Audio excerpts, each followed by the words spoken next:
Hey everybody, it's about 8:25 a.m. I'm at Standing Indian Shelter. You can see that behind me. Right in front of it, there's a little fire pit. That empty spot in front of it's where I set my tent last night.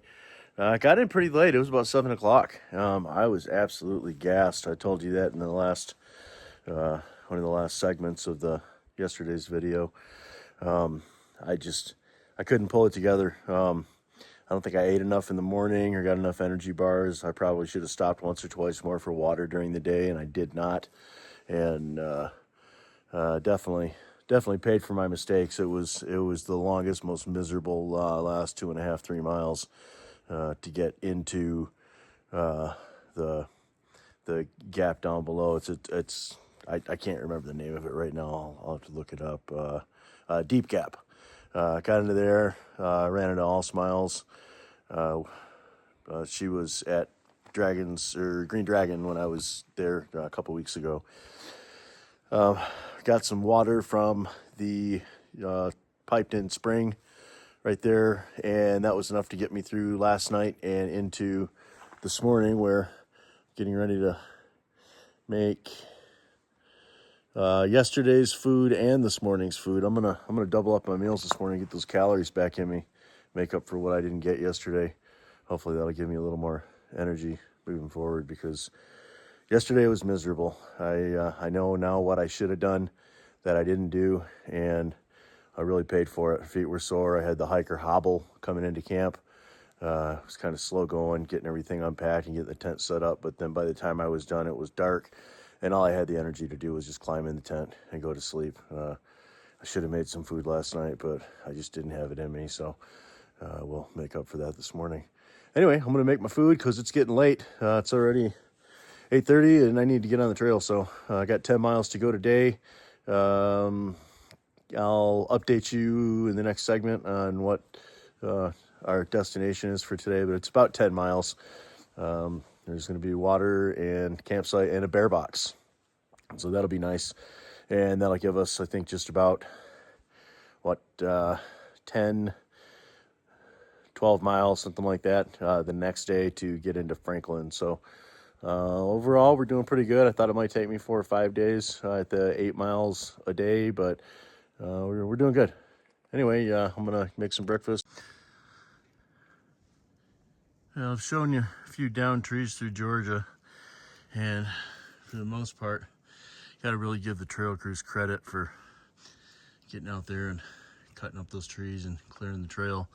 However, after they go through, there's still remnants of the damage that was caused from the hurricane, and then I imagine from the wind and some of the rain and the storms that we've had over the last couple of weeks that are still bringing things down.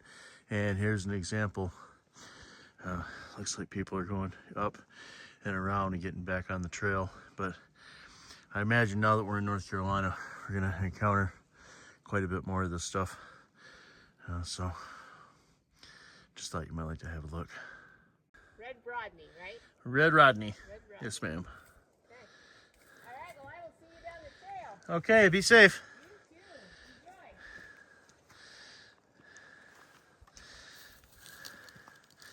Enjoy. Okay, that was Peanut. We just met her on the trail. She started her hike on the 17th. She's making a remarkable time to be this far along. That's what that conditioning is all about. Hopefully by the time we get to the Rockies, I'll have a little more conditioning, but you know, who could really ask for more? Went from 8 to 9 to 10 to 11 and a half miles. I'm doing it. And I haven't got hurt. Only had the one fall. And I mean, you've got these views. Who could ask for more? Okay, we are about 1.5 miles in, I believe. Not quite. I think up there is our 1.5 mile point. And been hiking for about 55 minutes. So we're making good time.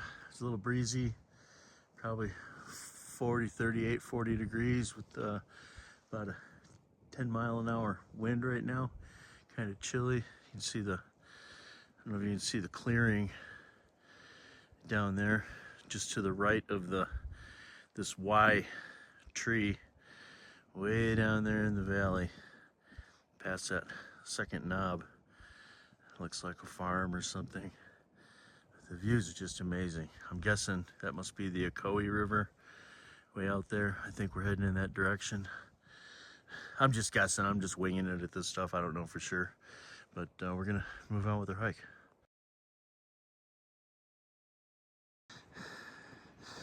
Okay, right on top, there's a lower ridge trail and standing Indian Mountain. So we're at that 1.5 mile point where we start going downhill. I think there's supposed to be water down here, but I walked down a little ways and it looks like it's a heck of a downhill to get the water and then come back up. So I'm just gonna go a couple miles downhill this way from that trickling creek. It might take a little longer to get water, but we'll get it down there. Yeah, we just stopped to grab some water at that little creek that's 3.4 miles from where we started at Standing Indian Shelter.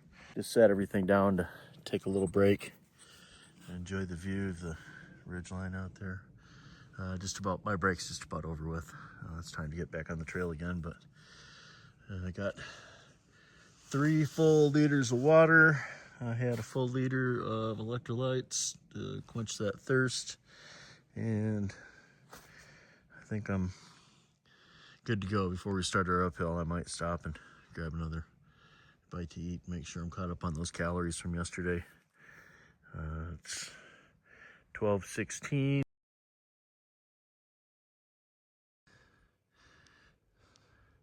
Okay, we're now down to Beach Gap. Still a little more downhill to go before we start climbing again. That's the way we came.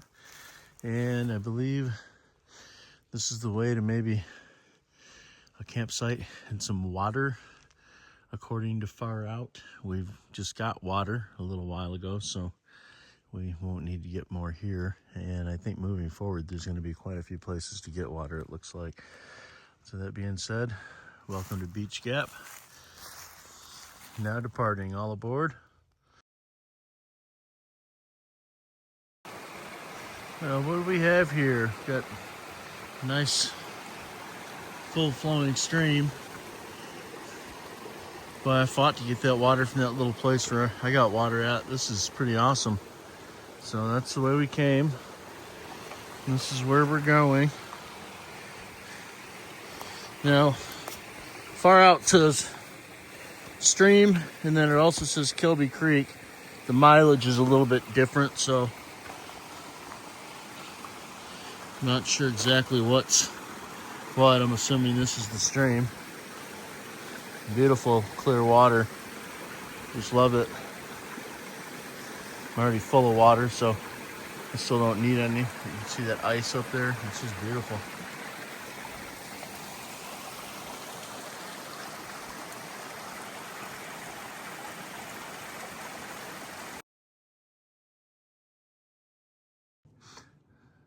All right, here's Carter Mountain Shelter. I was going to stop here and take a break and make some food, but I'm running a little bit behind with all the breaks that I took today. It's 3 p.m. I've got a couple more miles to go, like 3.5 miles to go. I'd really like to be at my tent site before 5 o'clock. So I've got about a mile worth of 400 feet up, and then it's mostly down from there. So I'm going to try to get cruising and get myself into camp and forego visiting Carter Mountain Shelter. See you down the trail. Okay, we just finished our last big up. We're on Ridgepole Mountain, and I'm gonna show a screenshot of the elevation and where we're at, and then I'm gonna show you this beautiful view we have.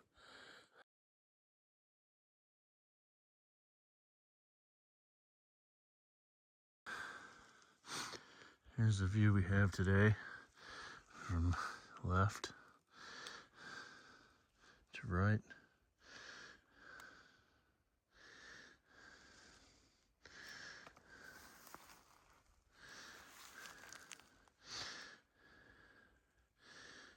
I don't know if that's Franklin Out there looks to maybe be a town. Maybe it's just some farms all clear cut. But we got 2.7 miles to go, mostly downhill. We're gonna get moving in an hour and 15 minutes.